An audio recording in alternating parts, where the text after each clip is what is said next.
I used to receive tips when I worked at a pizza place, so it was nice, but I think long term it's a way for employers to pass off not paying people. Have made amazing friends at our restaurants and bars that we hang out at, and so we know that they need tips, and so we're generous. We're heavy tippers. It's the livelihood of everybody that works here. It's how we all pay our bills. It's how we all live. Tipping. It's been around since the 1800s as a way to say thank you to many service workers. But in 2024, many feel tipping culture has gotten out of hand, with certain businesses not normally asking for a tip now doing so.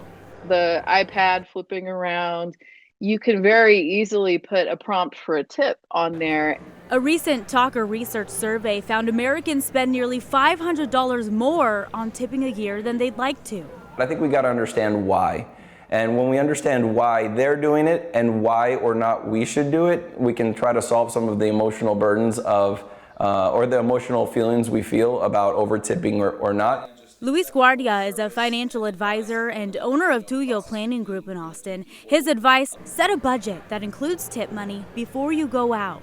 Include the notion that if I get great service, this is how much I have allotted for that. I just feel like if you want good service, you should pay for good service. Tim Heck has worked at Barrett's Coffee in Austin for 3 years, now a manager there. He says tips can potentially double the average worker's salary.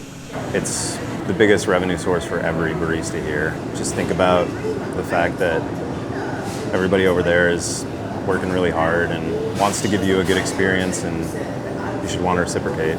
We asked Heck how much one should tip for their cup of coffee.